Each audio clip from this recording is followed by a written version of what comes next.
다니엘은 기도했습니다. 이스라엘의 회복과 예루살렘 성의 재건을 위해서 기도하였습니다. 이를 위해서 그는 가장 먼저 회개부터 하였습니다.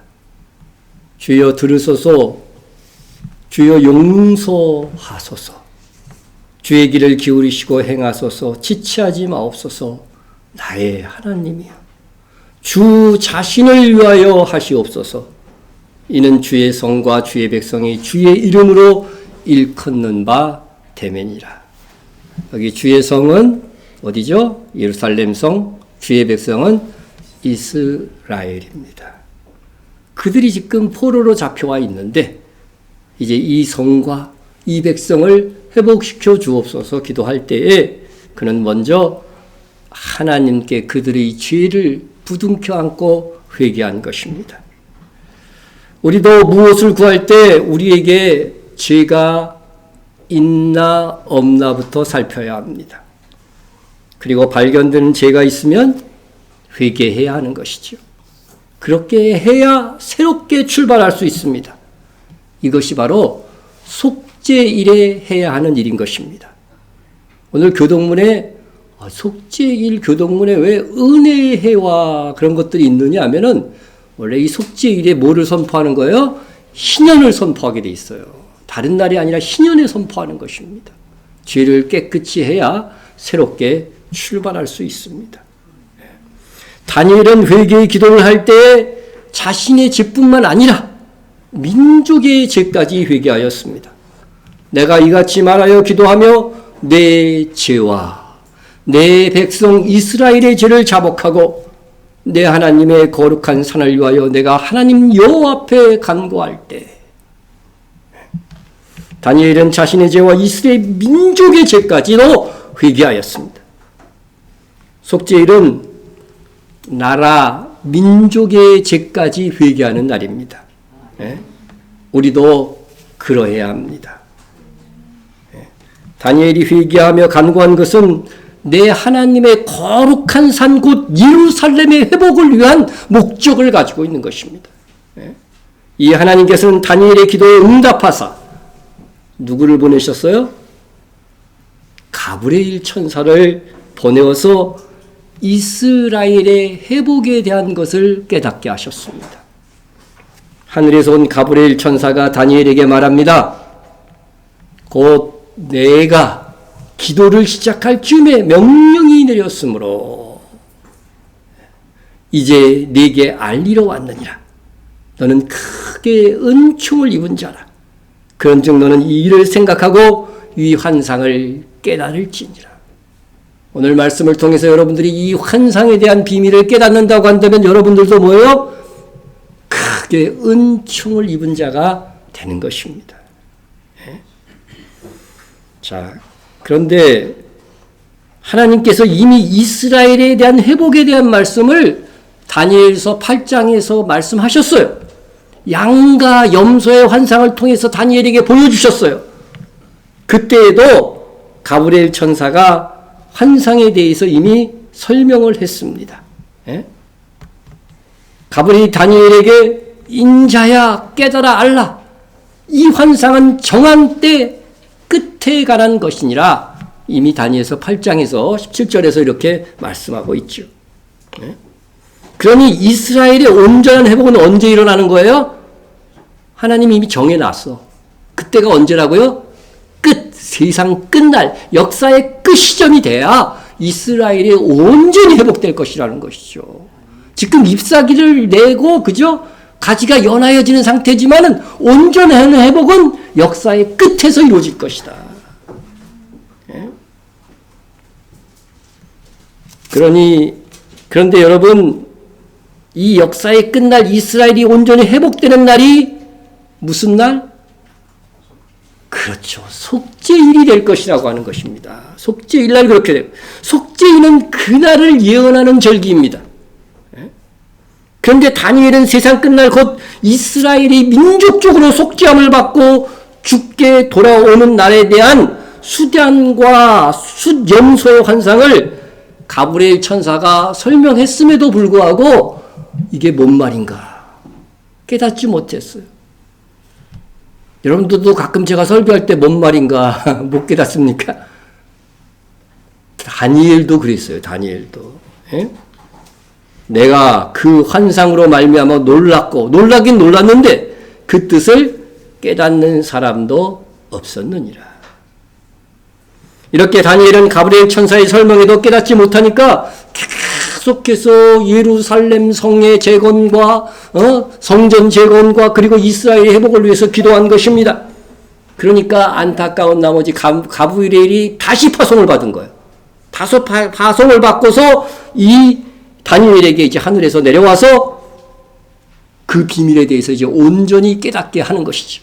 예? 가브리엘 천사는 예루살렘 성의 회복이 앞으로 70일의 후에 완성될 것이다. 그렇게 말합니다. 내 백성과 내 거룩한 성을 위하여 회복되는 그 기간을 예수님의 제자들도 이스라엘 회복을 계속 물어봤잖아요. 그죠? 그게 바로 70일을 기한으로 정하였나니. 하나님은 다 정해놨어요. 이 예정론이에요. 정해놓고 그 일을 하나님의 백성들을 통해서 이루시는 것입니다. 네? 그런데 여기서 속죄일에 관련한 부분들이 어디냐? 다니엘서 9장 24절에서 보면 허물이 그치며 죄가 끝나며 죄악이 용서되며 영원한 의가 드러나며. 네? 여러분, 속죄일은 단순히 속죄가 이루어지는 날이 아니라 역사 속에서 예수 그리스도의 보혈의 공로로서의 속죄가 완전히 끝나는 날이에요. 그날 이후로는 속죄가 더 이상 없어요. 기회가 없는 거예요. 예? 예? 이후에는 용서함을 받은 사람들만이 들어가는 주님께서 만국을 다스리는 천년 왕국이 시작되기 때문인 것입니다. 그때는 새로운 세상입니다. 이후에는 더 이상 속죄가 없습니다. 그래서 그날을 죄가 그치며 죄악이 용서되며 영원한 의가 드러나는 날로 묘사되는 것입니다. 그날 이후로는 영원히 어려워요. 다시금 발 씻음의 죄도 필요 없어. 영원한 의가 드러납니다. 그때가 언제가 될 것이냐? 환상과 예언이 응하며. 중요한 것은 뭐예요? 지극히 거룩하신 이가 기름 부음을 받으리라. 요때 그런 일이 일어난다는 거예요. 이스라엘이 최종적으로 속죄함을 받고 인류 역사의 속죄가 끝나는 그날 지극히 거룩한 이가 기름 부음을 받으리라. 여러분, 지극히 거룩한 이는 누구십니까? 이거는 달리 해석할 수 없지 다시 오실 예수 그리스도이신 것입니다. 지극히 거룩하신 이. 기름 부음을 받는다는 건 뭐예요? 성경에서 다윗이 사무엘에게 기름 부음을 받고 왕이 되죠. 그죠? 네? 그리고 솔로몬도 기름 부음을 받고 왕이 되죠. 기온생 근처에서.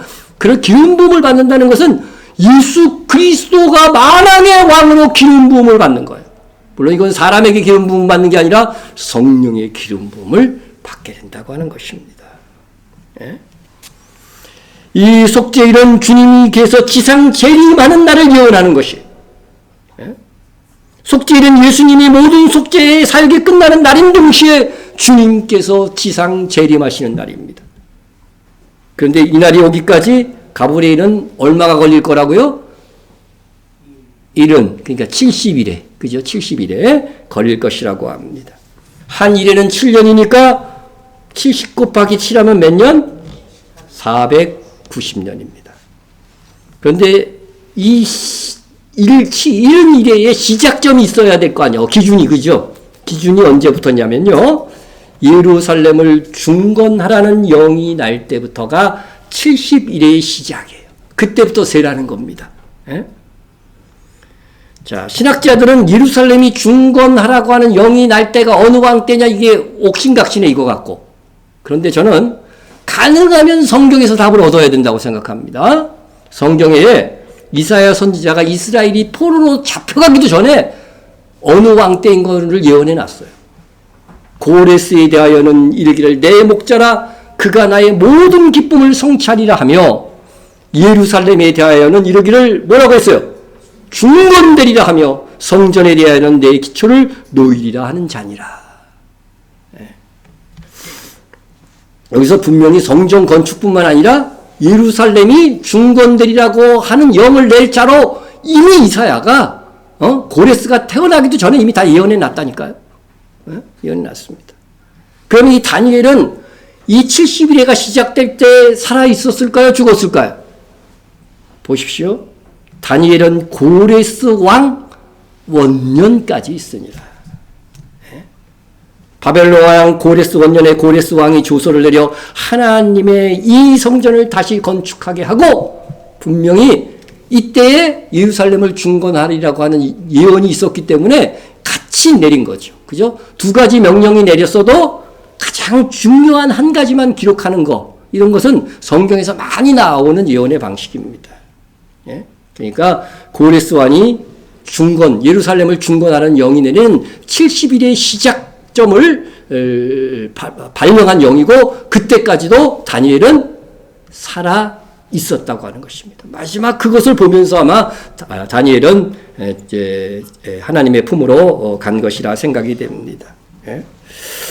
자, 그러면 70일의 시작부터 지금까지 그럼 얼마의 그런 세월이 흘렀는가? 예? 예루살렘이 중건하는 영이 날 때부터 기름 부음 받은 자 곧 왕이 일어날 때까지. 그러니까 71회가 시작되면서 기름 부음을 받은 자가 누구라고 했어요? 예? 여러분, 그리스도의 뜻이 뭐예요? 이거 그대로예요. 여기 그리스도의 뜻이란 말이에요. 그리스도. 그리스도의 뜻이 기름 부음을 받은 자예요. 기름 부음 받은 자 곧 왕이 일어날 때까지 7일에와 62일에를 지날 것이요. 근데 이 왕은 70일에가 끝나고 나서 지극히 거룩하시니까 기름 부음을 받을 거라고 그랬잖아요. 그런데 그 기름 부은 자 곧 왕이 일어나기까지는 7 플러스 60 몇이에요? 62일에. 그러니까 합치면 69일이죠. 그죠? 69일에가 지나가지고서 기름 부은 자 왕이 일어나기는 한다는 거예요. 이 왕이 나중에 어떻게 해요? 지극히 높으신 이고 만왕의 왕이 될 분이시죠. 그런데 그분은 결국은 69일이니까 483년이 지나서 등장할 것이다. 이것을 지금 다니엘이 예언해 놓고 있는 것입니다.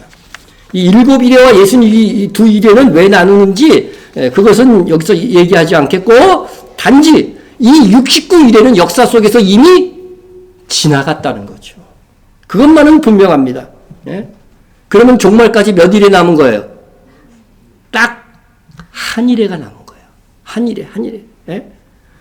자, 그런데 69일에가 끝나서 있을 일에 대해서 가브리엘은 다니엘을 통해서 예언해 주는 거죠. 다니엘서를 통해서 예언해 주는데 69일에 플러스 62일의 후에 기름 부은 자가 등장할 거라고 그랬잖아요. 69일 때. 근데 이 기름 부은 자가 어떻게 된다고요? 끊어져 없어질 것이며. 이거 뭘 예언한 걸까요? 기름 부은 자 왕 곧 예수 그리스도가 이 땅에서 오실 것이지만 끊어져 없어질 것이라고 그랬으니까 십자가에 못 박혀 돌아가실 것을 이미 다니엘이 다 예언해 놨어요. 주님 오시기 전에 십자가에 못 박혀 돌아가실 것까지 다 예언해 놓은 거죠. 그러니까. 응? 그리고 또 있을 일이 뭐냐면 그 다음에 뭐야? 장차라고 그랬죠? 장차! 한 왕의 백성이 와서 그 성읍과 성소를 무너뜨리니라. 그러니까 예수님이 십자가에 못 박혀 돌아가신 후에 금방 있을 일은 아닌데 장차 하나님의 백성이 와서 그 성읍과 성소를 무너뜨리니라. 여기까지는 성경에 기록되어 있어요. 근데 여기까지는 성경에 기록 안 돼 있어. 그러나 예수님도 이건 예언해 놓고 가셨어요. 그죠? 그래서 예수님께서 십자가에 못 박혀 돌아가시고 다시 부활 승천하신 후에 몇 년 후에? 40년 후에 한 왕의 백성, 이거 누구예요? 바로 디도 장군이 와서 이스라엘 예루살렘 성을 완전히 회파시키죠. 성읍과 성소를 무너뜨렸어요. 정말로. 예? 그 디도와 그 백성들이 있는데 이 백성들은 누구예요? 로마의 백성들이죠. 그런데 신기하게도 그 당시에 뭐 이집트나 지금의 시리아나 이라크 뭐 이런 것, 이란, 레바논 이런 나라는 다 로마에 복속되어 있는 나라예요. 거기에 있는 용병들이 와갖고 다 예루살렘 성을 무너뜨린 겁니다. 그러니까 지금의 이슬람권, 그죠? 그런 나라들의 용병들이 로마의 군사가 돼가지고서요, 친 거죠. 예? 그래서 그 성읍과 성소를 무너뜨린 게 된 것입니다. 예?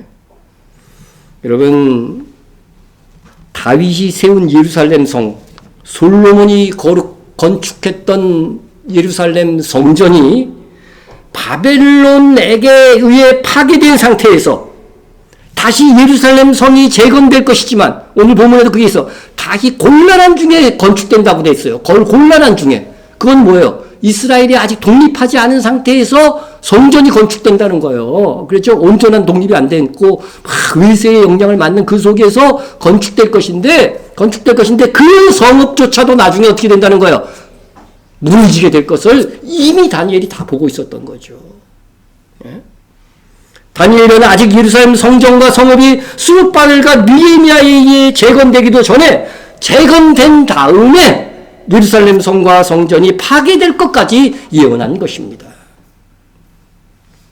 그러므로 다니엘이 간구한 예루살렘 성과 이스라엘의 회복은 예수님의 초림 때 잠깐 일어났고 부분적으로 일어났다가 없어질 거라는 거죠. 진정한 회복은 언제 일어난다는 거예요? 주님 다시 오시는 그 속죄일 날에 일어날 것이라고 말씀하고 있는 것입니다. 예? 그러면 71회 중에 한 일에만 남았습니다. 겨우 7년밖에 남지 않은 것입니다. 그런데 한 일회에서 69일회까지는요, 계속 연속, 시간적으로 보면은, 그죠? 연속된 역사예요. 연속된 역사. 그런데 71회 이 마지막 남은 한 일회는요, 중간에 장차라고 하는 말이 딱 들어가서 공백기가 있을 것을 예언해 놓은 겁니다. 그러니까 이 한 일회가 도대체 언제 시작될 것이냐? 아무도 모르는 거야, 지금. 그죠? 아무도 모르는데, 단지 하나님의 말씀과 이 다니엘서의 예언을 자세히 본 사람들은 마지막 한 일회가 시작되는 것을 깨달아 알게 될 거라는 거죠. 그때 무슨 사건이 일어날 거라는 거예요. 무슨 사건이에요? 그가 장차 많은 사람들과 더불어 한 일회 동안의 언약을 굳게 맺고, 그게 예루살렘에서 7년 단위에, 그죠? 한 일회의 언약을 맺는 그 사건이 있을 것인데, 그때부터 마지막 7년이다, 그게. 이게 속죄일을 앞두고서 마지막 7년이 있을 것이라고 하는, 그죠? 그 말씀을 하고 있는 거죠. 그러니까 그가 장차 많은 사람, 이 그는 누굴까? 그는 누굴까요? 예? 그가 누구인가? 예.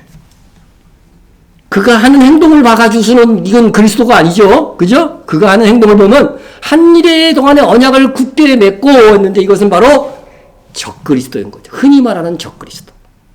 적그리스도는 많은데 마지막 시대에 나타날 적그리스도예요. 예? 그래서 성경에는 이 적그리스도가 해야 될 일들이, 하는 일들이 너무 악독하고 마지막 때 주님을 대적할 일이기 때문에 많은 예언들이 있습니다. 계시록 9장 11절에는 이 사람을 무적행의 사자다 했습니다. 이 사자라는 말은 원어에서 천사라는 말이에요. 성경에 나오는 사자의 말은 다 천사라는 말입니다. 이게 왜 천사야? 왜 천사입니까? 천사하면 좋은 이미지를 갖잖아요. 근데 이 천사들은 타락한 천사라는 거예요. 네? 그래서 다섯째 나팔 때 보면 딱 어디서 나와요? 무적행에서 나오는 그 천사들이 있어요. 이 무적행에 갇힌 천사들은 하나님, 네피림이나 이런 악독한 죄를 범했기 때문에 주님 다시 오실 때 다 무적행에 갇히게 돼 있는데 얘네들은 미리 무적행에 갇혀 있는 거예요. 그렇게 악독한 천사들이에요. 그런데 그 천사들을 마지막 때에 주님이 풀어주셔요. 그래서 그 속에서 나오는 대장이 누구냐면은 무적행의 사자인 겁니다. 이게 바로 적그리스도의 영이 될 거예요. 그래서 히브리어로는 이 무적행의 사자의 이름이 뭐라고 그랬냐면 아바돈, 헬라어로는 아블론. 뜻은 똑같아요. 파괴나 멸망을 의미하는 것입니다. 멸망. 예?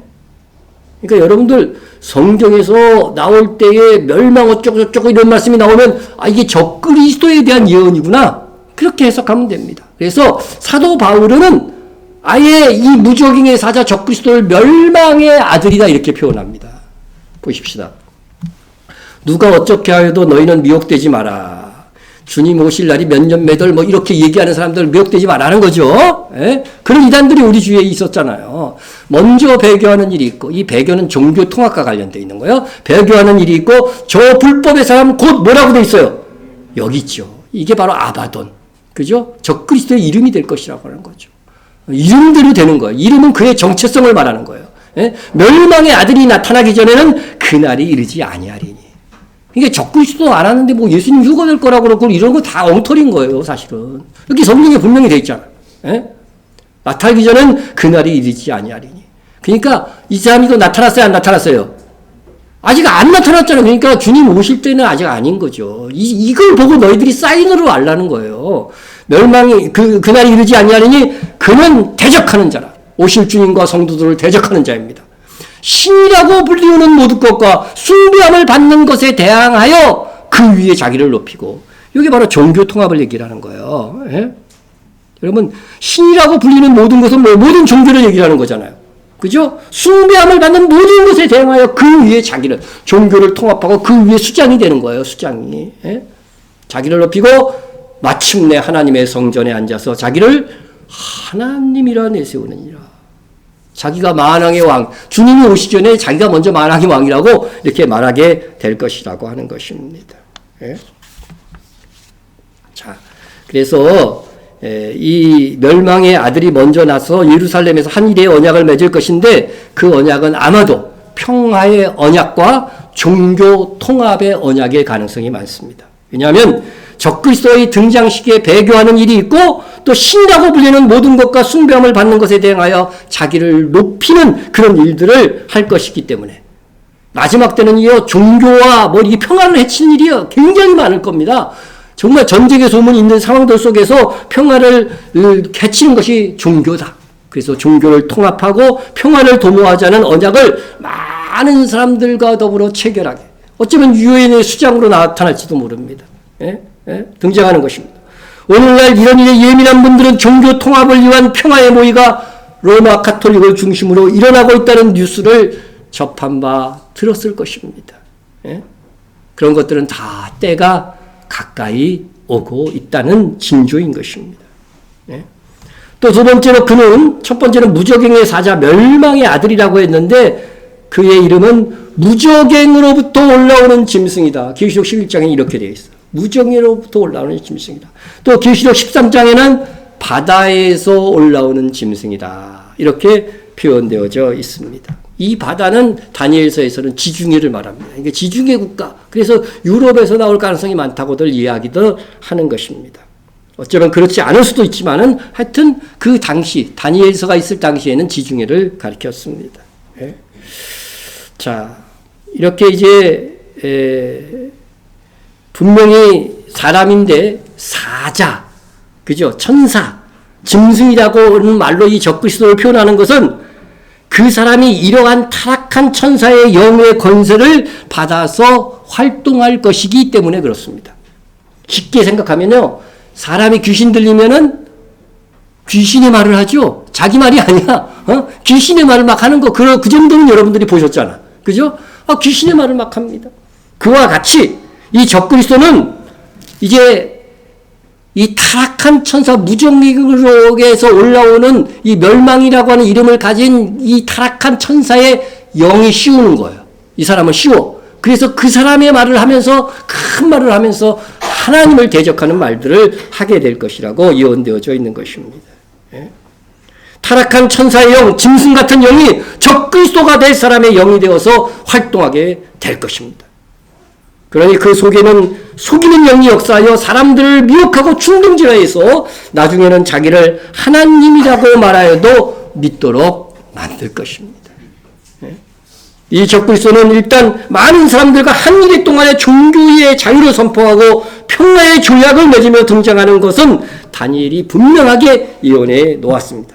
그리고 그가 이 언약을 맺은 후에는 어떻게 행동할 것인가? 행동할 것인가? 보시면은 그가 그 일의 절반에, 그러니까 한 일회가 몇 년이라고요? 7년. 1회의 절반이면 몇 년이에요? 3년 반.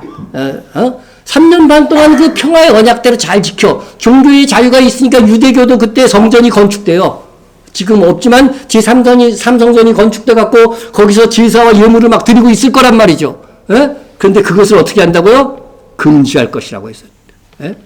아마 이때는 이방 땅에 있는 교회들에게도 참된 교회의 예배는 아마 중단될 가능성이 크죠. 그렇게 봐야 될 것입니다. 금지하고 또 포악하여 가증한 것이 날개를 의지하여 설 것이며 또 이미 정한 종말까지 진노가 황폐하게 하는 자에게 쏟아지리라. 여러분 여기서 우리가 또 잘 읽어야 할 것들이 있습니다. 3년 반 동안은 한 일의 언약을 적그리스도가 잘 이행할 수밖에 없는 이유가 있어요. 그것은 하나님께서 이 기간 동안, 이 앞에 3년 반 동안은요, 요한계시록을 보면 두 증인이 활약할 것이라고 말씀하고 있기 때문에 그래요. 내가 나의 두 증인에게 권세를 주리니 그들이 굵은 베옷을 입고 며칠 동안 1260일. 몇 년이에요, 이게? 금방 계산이 안 되십니까? 성경에서 달력은 30일로 생각하면 돼요. 그죠? 그래서 이게 바로 3년 반인 것입니다. 3년 반. 이 주 증인이 한 일에 3년 반 동안 예언하면서 앞으로 이 적그리스도가 누울 것이다. 이 평화의 언약을 맺은 저 사람이 적그리스도야! 선포해 줄 겁니다. 아마 그때는. 그리고 이 앞으로 등장하는 66표가 무엇일 것이다. 그것도 다 말해 줄 것입니다. 그리고 그리스도께서 다시 오실 것을 예언할 것입니다. 곧 다시 오신다고. 그런데 그들이 무슨 옷을 입고 예언해요? 두 증인이?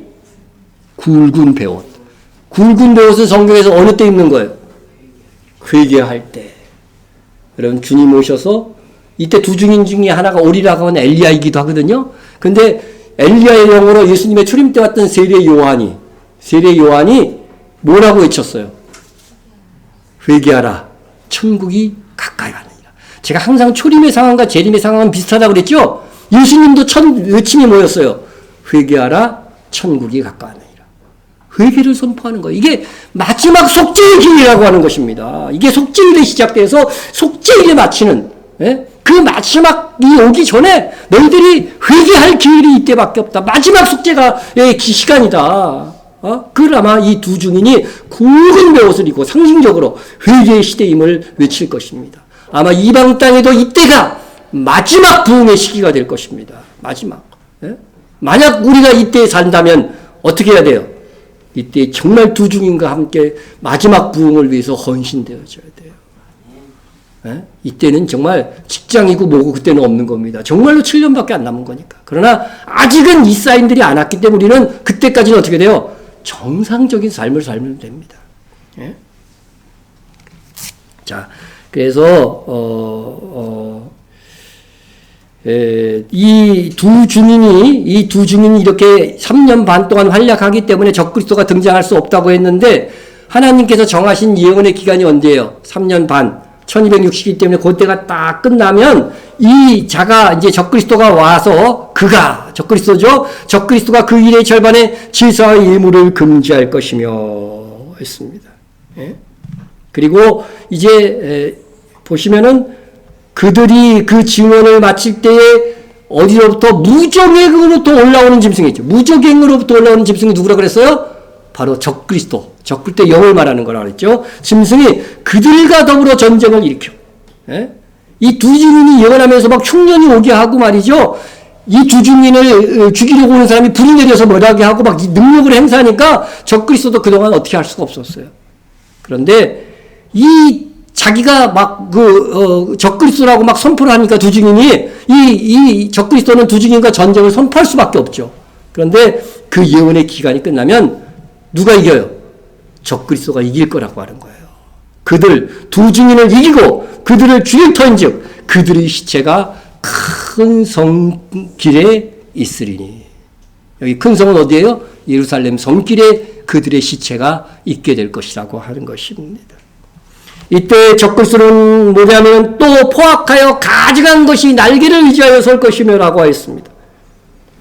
가증한 것이 날개를 의지하며 설 것이라고 하는데 이 말씀은 예수님께서도 그대로 인용하셨죠.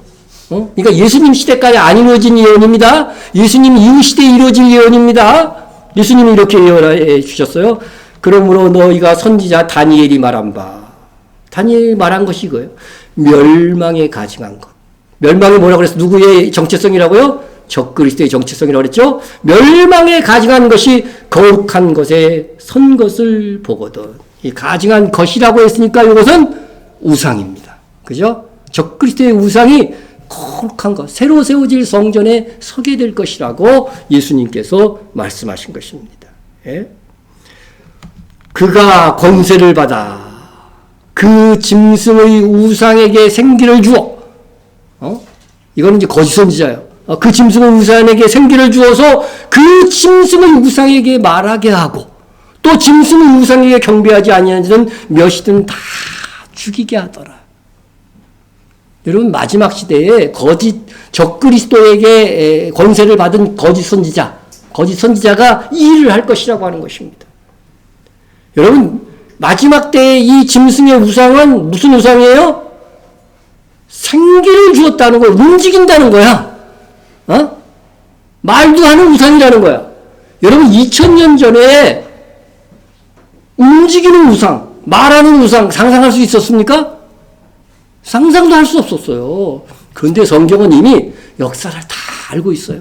마지막 때가 되면은요, 인공지능, 로봇 우상이 충분히 만들어질 것이다. 움직이는 우상이 만들어질 것이다. 놀라운 지혜로 무장된 인공지능 우상이, 우리도 뭘 물으면 검색해서 물어보잖아. 근데 그 모든 기능, 모든 지식을 갖고 있는 그러한 인공지능 우상이 적그리스도의 모양으로 서게 될 것이다. 이걸 다 예언해 놨어요. 여러분 얼마나 놀랍습니까? 지금 우리 시대에 살기 때문에 별로 안 놀랍지. 근데 2000년 전을 한번 생각해 보세요. 불과 100년 전만 해도 움직이는 로봇이 사람처럼 막 돌아다닐 거라고 누가 상상을 했어요. 그런 우상이 설 것을 힘이 성경은 예언해 놓았던 것입니다. 그런데 다니엘서의 이 우상이 뭐를 의지하여 설 것이라고요? 날개를 의지하여 설 것이다. 여러분 이 날개는 도대체 뭘까요? 날개는 어떤 분들은 이렇게 얘기합니다. 미국이다. 미국 날개는. 왜냐하면 미국의 상징인 독수리 그죠? 요거는 다 미국을 상징하는 휘장이죠. 미국의 어떤 공공기관에도 다 이 독수리 두 날개가 있어요. 그래서 날개를 이게 적그리스도는 이제 미국의 권세와 능력으로 등장하게 될 것이다. 이렇게 표현을 하는 것입니다. 여러분 그것은 실제로 이루어질 그렇게 될 수도 있어요. 될 수도 있는데 그런데 여기 날개는요. 하나님께서 임재 장소였던 성전 있죠. 성전의 가장 깊숙한 곳이 어디예요? 지성소란 말이죠. 그 지성소에 가보면요. 정말로 날개가 있어요. 날개가. 그래서 보시면은 그래서 이 날개가 있는 지성소는 언제만 들어갈 수 있어요? 우리가 오늘 속죄일 예배가 드렸는데 속죄일에만 들어갈 수 있어요. 속죄일에만. 그래서 속죄일에 들어갔는데 하나님께서 뭐라고 말했냐면 내가 어디 있느냐면 나는 보이지 않는 형상이지 않느냐. 바로 이 날개 아래에 있다는 거예요. 날개 하나님. 그래서 여기서 말이 나올 것이다. 제사장에게 무슨 말을 하면 여기서 말이 나올 것이다. 나는 보이지 않는 하나님이야. 그러니까 내가 있는 임재의 장소는 그 날개 아래. 그리고 법궤 위에 하나님의 말씀이 있는 법궤 위에 있을 것이라고 거기서 내가 말할 것이라고 이렇게 말을 하고 있는 것입니다. 그래서 여기서 날개를 의지하여 선다는 것은요 결국은 성전을 의지해서 설 것이라고 하는 것입니다. 그러니까 데살로니가후서 2장 3절 4절에 있듯이 성전에 앉아 자기를 하나님의 아들이라고 한다고 했잖아요. 그러니까 성전의 권세 하나님의 권세로 그가 적그리스도가 설 것이다. 이게 거짓 권세죠. 그런 권세로 설 것이라고. 그래서 그때부터 이스라엘과 참성도들을 박해할 것이다. 여러분 그것을 보면 이스라엘 사람들이 저거 가짜다 하는 건 알까요 모를까요? 알거든요. 그러니까 참성도들은 그때 다 알고 반항할 수밖에 없는 거죠. 그러니까 그리하여 이제 결국은 적그리스도는 우상 숭배를 위하여 거짓 선지자를 통하여 매매 기능을 가진 짐승의 수가 담긴 유표를 사람들의 오른손이나 이마에 받게 할 것입니다. 그리고 이 표에는 우상 숭배에 동참할 수밖에 없도록 뇌까지 조절하는 기능이 붙어 있을 것입니다. 컴퓨터와 연결하면 뇌까지 조절할 수 있는 기능은 이미 개발됐어요? 안 개발되었어요? 제가 여러 차례 뉴스나 이런 것들을 보아서 여러분에게 다 이미 그건 설명을 드렸습니다. 예? 그러므로 예수 그리스도를 믿는 믿음을 지키고자 하는 참성도들은 당연히 이 표를 받지 않을 것입니다. 그리고 앞선 시대에 두 증인도 이것을 선포할 것이기 때문입니다. 예? 이 일로 인하여서 전 세계적인 이스라엘과 성도에 대한 박해가 시작되는 것입니다. 그리고 나서 이 박해가 시작되고 나서 그리고 나서 주님의 공중 강림이 있는 것입니다. 예? 주님이 공중 강림이 있기 전까지는 우상을 강요하고 짐승의 표를 받게 하여도 이 표를 받지 않는다고 성도들을 죽이진 않아요. 죽이진 않을 것입니다. 그것을 어떻게 알 수 있느냐면요. 계시록에 보면 공중 강림하실 때 휴거된 성도들의 모습이 나오잖아요. 그 모습이 이렇게 표현하고 있습니다. 예? 짐승과 그의 우상과 그 이름의 수를 이기고, 그죠? 뭐라고 되어 있어요? 벗어난 자들. 그들이 유리바닷가에서, 유리바닷가니까, 그죠? 하늘인 게 분명하죠? 네? 그러니까 짐승의 표를 이기고 벗어난 자들이라고 했지, 짐승의 표 때문에 목뱀을 하고 죽은 성도라고 안 그러죠? 그죠? 휴거되는 성도들은요, 그 최악에 대하려는 피해가지고서 휴거되는 거예요. 예? 예? 그러니까 하나님의 날개 아래 숨는다고 하는 것은 그런 의미인 겁니다. 예? 벗어난 자들이, 그래서 휴거되는 성도들은 유명표가 등장했지만 그것 때문에 죽진 않아요. 받지 않는다고 조금 박해는 당하고 직장에서 퇴직당하고 막 그런 일들은 일어나요. 일어나지만은 예수님의 곧 공중강림이 있음으로 인해서 그들은 데리고 가시는 겁니다. 데리고 가시는 겁니다. 그런데 계시록 20장 4절에 보면은요, 대환란을 통과한 성도들이 나오는데 그들은 어떻게 돼요? 용용표 때문에 어떻게 됐다고요? 목배임을 당한 성도들이라고 분명히 표현하고 있어요. 예? 그러므로 적그리스도가 처음부터 우상숭배나 짐승의 표를 받지 않으면 죽이는 것이 아닙니다. 그것은 주님의 공중강림과 성도의 휴거가 있은 이후의 일이다는 것입니다. 그러니까 어떻게 돼요, 여러분들은? 휴거당해야 되겠죠? 휴거되는 성도가 되어야 되는 것입니다. 그러나 분명한 것은 적그리스도는 우상숭배와 짐승의 표를 받게 함으로 이루어지는 성도의 박해는 한 일회 중에 반일회가 지나고 나머지 반일회 동안 이루어지는 것입니다. 예? 단지 나팔절 주님의 공중강림과 성도의 휴거가 있고 곧이어 있는 속죄일부터, 그죠? 나팔절에 공중강림이 있고 그 이후 속죄일부터 뭐가 있는 거예요? 바로 거룩한 곳에 가증한 것이 서게 되면서 속죄일부터는 표를 받지 않으면 죽이는 일들, 성도들을 죽이는 일들이 그때부터는 시작되는 것입니다. 예? 이때 인류 역사상 가장 많은 순교자가 나올 것입니다. 예? 이에 다니엘 선지자는 이 시기에 적그리스도를 이렇게 예언합니다. 그가 장차 지극히 높으신 이를 말로 대적하며, 예? 말로 대적하며, 하나님에 대해서 말로밖에 대적할 수 없어요. 어떻게 하나님과 싸워서 이길 수 있어요? 그러니까 말로 막 신성모독의 말을 한다고 다른 표현하는 데 있어요. 예? 그리고 두 번째는 또 지극히 높으신 이의 성도를 괴롭게 할 것이며, 여러분 이때가 대박해의 시대, 대환란의 시대가 되는 겁니다. 예? 그리고 그가 뭐 한다고요?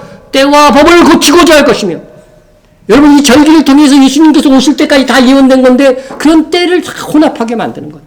이 일은 벌써부터 시작됐어요. 그래서 뭐 성경에 지키지 말라고 하는 성탄절을 지키고 말이죠. 예? 부활절도 이상한 날짜에 지키고 막 이렇게 만들어 놓은 거예요. 흐트러 놓은 거예요. 절기대로 안 한다는 거죠. 그 때를 이미 벗긴 거예요. 법을 고치고자 하는 거죠. 예수 외에는 구원이 없다고 했는데 예수 외에도 구원이 있다고 가르치는 게 세계에서 가장 큰 교회 로마 카톨릭 아닙니까? 이미 때와 법을 고치고자 하는 이 배교의 일들은 거의 3분의 2는 일어난 겁니다. 예? 그때 성도들은 어떻게 된다고요? 그의 손에 붙임받아요. 한때와 두때와 반때를 지나리라. 적그리스도가 성도들을 마구 죽인다는 거예요, 이 말은요. 그래서 다니엘서 마지막 장에도 이 부분, 요 마지막 환란기에 대해서 잠깐 이렇게 또 설명하는데 반드시 한때, 두때, 반때. 몇 년이에요? 이것도 3년 반이죠, 그죠? 반때를 지나서 성도의 권세가 다 깨지기까지. 그렇게 되면 이 모든 일이 다 끝나리라. 세상 끝날 속죄일이 온다는 겁니다. 주님 지상 재림하는 그날이 온다는 겁니다. 이 성도의 권세가 깨지는 흉계의 시대가 지나면 세상 나라의 모든 역사가 끝나게 되는 것입니다. 그리고 속죄일에 예수님은 지상 재림하셔서 마지막으로 이스라엘 유대인들의 속죄를 이루실 것입니다. 이것을 사도 바울은 이렇게 예언해 놓았습니다. 그리하여 온 이스라엘이 구원을 받으리라. 이때 남아있는 온 이스라엘은 다 구원받는 거예요. 기록된 바 구원자가 시온에서 오사. 그렇죠? 예수님이 어디로 오셔요? 예루살렘 시온산으로 오십니다. 구원자가 시온에서 오사 야곱에게서, 야곱은 누구를 가리키는 거예요? 이스라엘을 가리키는 거잖아요. 예? 이스라엘의 조상이 누구예요? 야곱입니다. 야곱의 이름이 뭐예요? 이스라엘이잖아요. 예? 자, 야곱에게서 경건하지 아니한 것을 돌이키겠고, 이스라엘의 은혜는 말이에요. 주님 오실 때까지 경건하지 않고 예수님을 안 믿는 자들까지도요, 주님이 오심으로 그들이 뭐가 된다는 거예요? 구원받을 수 있다는 거예요. 그게 은혜인 거죠. 예? 내가 그들의 죄를 없이 할 때, 이게 뭐예요? 예? 아까 다니엘서에서 말한 속죄일과 관련된 구조였잖아요. 이게 바로 마지막 속죄가 이루어지는 순간이에요. 주님 지상재림할 때 마지막 속죄가 이루어진다니까요. 예? 내가 그들의 죄를 없이 할 때 그들에게 이루어질 내 언약이 이것이라 함과 같으니라. 이거 이사야서의 예언을 쭉 이제 그대로 바울이 반복한 건데, 근데 여기서 말하는 내 언약이 뭐죠? 예레미야가 말한 예언한 예레미야 31장 31절 말씀입니다. 예? 여러분, 이 언약이 무슨 언약이냐? 보세요. 여호와의 말씀이니라 보라, 날이 이르니 아직 이루어지지 않았어요. 예레미야가 예언할 때 내가 이스라엘과 유다 집에 뭐를 맺으리라? 예. 지금 이스라엘과 유다 집에 새 언약을 맺었어요? 안 맺었어요? 맺은 적이 없어요. 예수님 돌아가실 때 뭐라고 그랬습니까? 내 피는 많은 사람을 많은 사람을 위하여 흘리는 새 언약이니라. 우리는요, 예수를 믿으면서 새 언약이 맺어진 거예요. 구언약과 새 언약의 차이점은 뭐예요? 새 언약은 믿으면 성령께서 내 안에 임재하셔갖고 내 믿음을 지켜주는 거예요. 그래서 한 번 구원은 영원한 구원이 되는 거죠. 이게 구언약과 새 언약의 결정적으로 다른 부분이죠. 근데 이스라엘과 유다 집과 이 원래는 새 언약이 맺도록 되어 있다는 거죠. 예언되어 있다는 거죠. 근데 아직도 이거는 집이라고 했으니까 뭐예요? 집이라고 했으니까 민족 전체가 함께, 구언약도 신의 산에서 민족 전체가 함께 맺은 거잖아요. 마지막 주님이 오시는 날 이 새 언약이 예수님과 이스라엘 백성 사이에서 이루어진다는 것입니다. 이게 바로 속죄일이 있을 일이라고 말씀하고 있는 것입니다. 그래서 온 이스라엘이 구원을 받으리라는 말씀이 있는 것이죠. 예? 자, 6월절도 속죄하는 날인데 왜 재림의 절기에 또 속죄받는 속죄일이 있는가? 이해가 가지 않았던 분들은 오늘 말씀을 통해서 이해를 도모하시면 됩니다. 6월절은 개인의 속죄입니다. 예수님을 믿으면 우리는 개인적으로 속죄를 받고 구원을 받습니다. 우리가 그렇게 되었습니다. 그러나 이스라엘의 경우는요, 민족 전체가 함께 속죄함을 받는 거예요. 그래서 이스라엘은 신의 산에서 구원약을 맺을 때도 민족적으로 체결했듯이 속죄일, 히브리 말은 용키푸르라고 해요. 용키푸르. 이 속죄일은 이스라엘이라는 국가의 죄를 속하는 거예요. 속하는 날입니다. 그래서 바로 주님 지상 재림하시는 그 날에 이 일이 이루어지게 될 것입니다.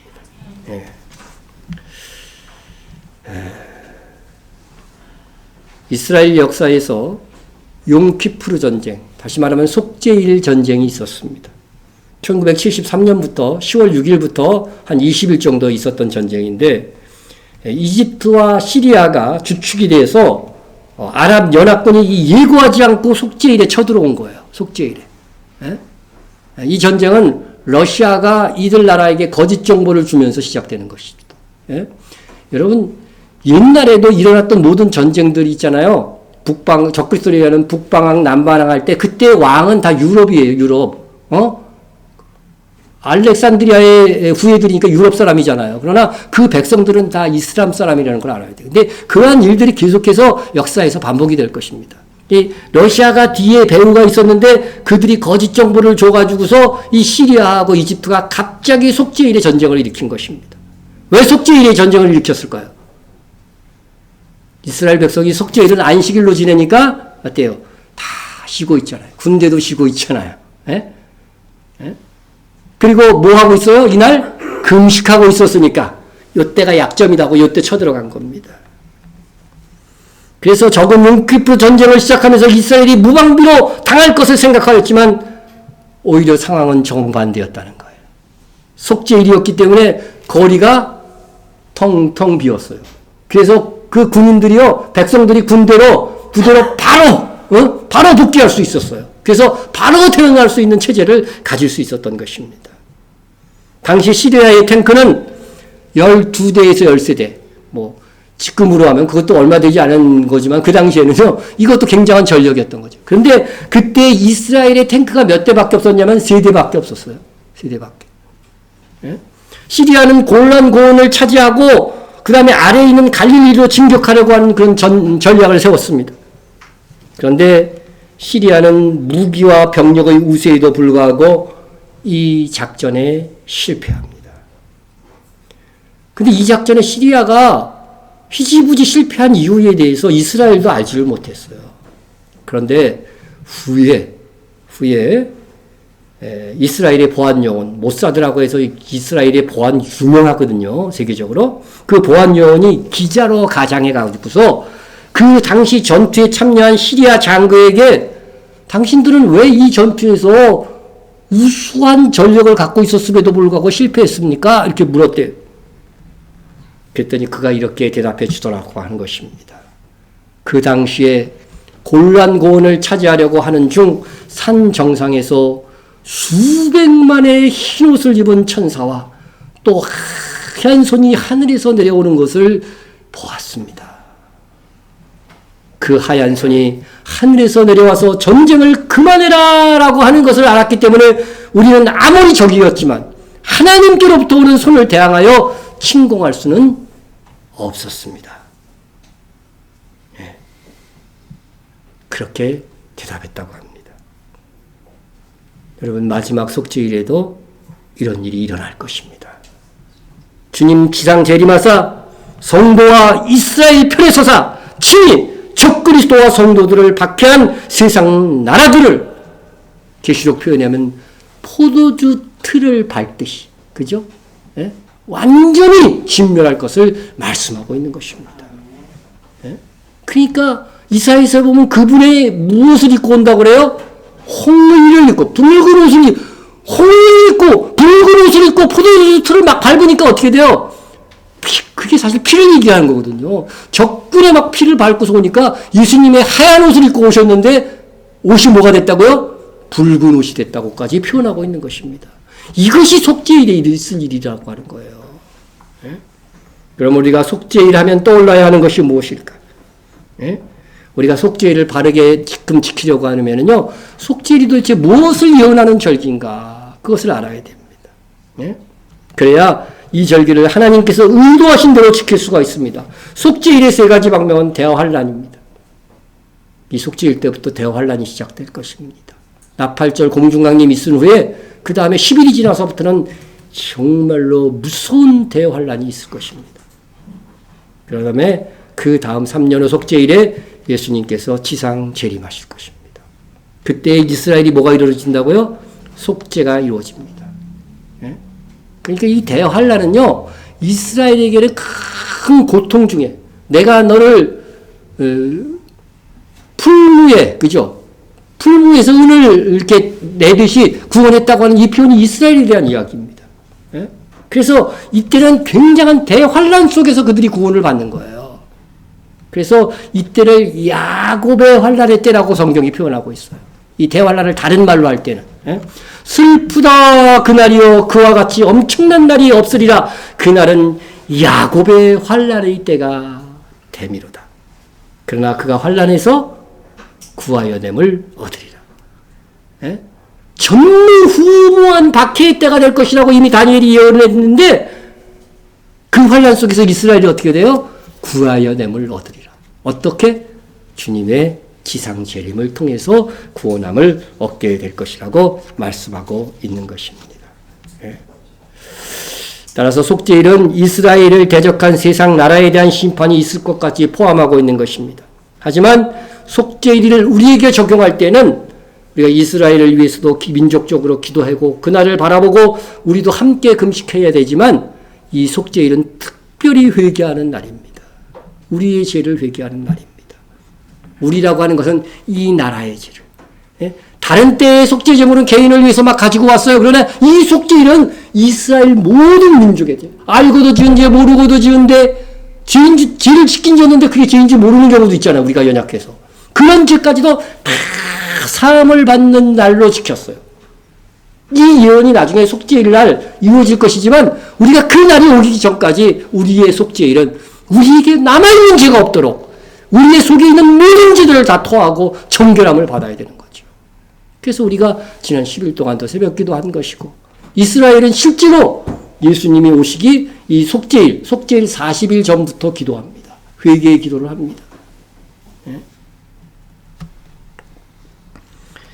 우리는 속죄일에 보면은요, 속죄일에 대제사장이 몇 번 들어가는지 알아요? 의식이 여러 절기가 다 성경에 기록되어 있는데 2번 들어갔다 나옵니다. 이것은 예수님이 2번, 그죠? 하늘의 장막이 열리니 그런 표현들이 계시록에 있어요, 없어요? 그게 바로 속죄일에 있을 일인데 그게 2번 들어갔다 나오는 걸로 나와 있어요. 속죄일 의식에. 그것은 예수님께서 이 속죄일 날 2번째 오신다는 거예요. 이 모든 것들이요. 예수님을 알게 되면요. 그동안 갇혀졌던 수건에 덮였던 해석들이 다 풀리는 겁니다. 그런 의식들이 다 예수님에 대한 예언이었구나. 그걸 깨닫게 되는 것이죠. 예? 그래서 우리 속죄일 예수님의 지상재림하심으로 우리 공동체의 모든 죄, 이 민족의 죄까지도 다 회개함으로 하나님 앞에 깨끗함을 받고 새롭게 출발하는 날이 되도록 해야 할 것입니다. 예? 그래서 자, 우리 성경을 보시면 하늘에 있는 군대들이 희고 깨끗한 세마포 옷을 입고 백마를 타고 그를 따르라. 여러분, 하늘에 있는 이 군대가 누굽니까 도대체? 예? 여러분, 이스라엘에 대해서 뭐라고 표현하고 있어요? 광야의 이스라엘을 군대라고 표현하고 있어요. 그래서 이스라엘은 사람의 숫자를 셀 때도 20세 이상의 전쟁에 나갈 만한 사람들만 숫자를 셌어요. 나머지는 여자나 어린아이는 숫자에 안 포함되어 있어요. 그래서 군대라고 하는 표현을 쓰는 거예요. 군대. 하늘에 있는 군대. 이 사람들은 뭐예요? 이미 예수님의 공중 가운데 휴거되었던 성도들이 이 속죄일에 예수님과 함께 희고 깨끗한 세마포 옷을 입고, 그죠? 이 세마포 옷은 뭐라고 그랬어요? 성도들의 옳은 행실이라고 그랬죠. 행실이 우수한 성도들은요, 휴거되었다가 주님 지상대림할 때 주님과 함께 백마를, 우리도 같이 백마를 타고, 이 천사백마겠죠? 백마를 타고 주님과 함께 오는 겁니다. 그 옷과 그 다리에 이름이 쓴 것이 있으니, 예수님의 이름입니다. 만왕의 왕이요, 만주의 주라. 여러분, 진짜 만국을 다스리는 왕이 예수님이 되시는데, 그때 우리는 이 만국의 분봉왕이 되는 거죠. 이것이 바로 주와 함께 왕노릇 하리라고 하는 말씀의 비밀인 것입니다. 네. 그래서 우리 속죄일에 뭐가 선포된다고요? 신년이 선포된다고 했잖아요. 우리가 죄를 깨끗이 해야 이 땅 살 때에도요, 새롭게 출발하는 것입니다. 신년이 뭐예요? 흔히 요새 젊은 사람들 사이에서는 그레이트 리셋이라고 하죠. 그레이트 리셋. 그죠? 새롭게 출발하는 거예요. 지금까지의 모든 것들, 막, 가난한 사람들이 땅을 팔아가지고서 어떻게 돼요? 겨우 먹고 살았단 말이죠. 그런데 주님이 다시 오실 때 그 땅이 어떻게 돼요? 다 회복되는 거야. 원래 사람들에게 회복되어지는 것이 희년이잖아요. 희년 때 종되었던 사람들도 다시 이제 자유인으로 선포되고 그렇게 희년이잖아요. 주님이 다시 오실 때 온전한 회복이 일어나는 거예요. 정말 그레이트 리셋. 이게 지금 프리메이슨이나 일루미나티들이 이걸 지금 이 용어를요, 지들이 먼저 지금 사용하고 있다니까. 그래서 2030년도까지 그레이트 리셋 하겠다는 거야. 예? 여러분 그거 잘 알아야 돼요. 그러나 진정한 그레이터 리셋은 예수 그리스도께서 재림하심으로써 시작되는 거죠. 새로운 세상이 펼쳐진다는 거예요. 신년이 펼쳐지는 것이 그 신년이 말하는 것이 천년왕국인 겁니다, 여러분. 그래서 우리 하나님 앞에서 이 속죄일에 우리의 죄를 고함으로 정결하게 되어 새롭게 출발합시다. 바랍시다. 우리 통성으로 한번 기도하겠습니다. 우리 속죄일에 나의 죄뿐 아니라 가정의 죄, 여러분 내가 짓지 않는 사람, 내 가족의 죄까지도 회개해야 돼요. 부모, 자식의 죄까지도. 여러분의 부모가 잘못한 것 있으면, 여러분의 자식이 잘못한 것 있으면, 그리고 우리 교회에 발견되는 죄들이 있다면, 그리고 나라 민족의 죄까지 여러분 대신 회개해야 됩니다. 다니엘이 오늘 본문에서 분명히 그 모델을 보여주었습니다. 두 번째, 속죄일, 주님 시장 재림하실 때 하늘 군대로 주와 함께 내려올 수 있는 휴거의 성도의 삶을 살 수 있도록. 이건 거저되는 것이 아닙니다. 정말 충성하고 헌신한 성도들에게 주어질 것입니다. 그리고 우리가 하고 있는 주님 다시 오실 때까지의 사명, 선교를 잘 감당할 수 있도록, 우리 교회가 잘 감당할 수 있도록 여러분 기도해 주시기 바랍니다. 우리 통성으로 기도합니다. 사랑과 은혜가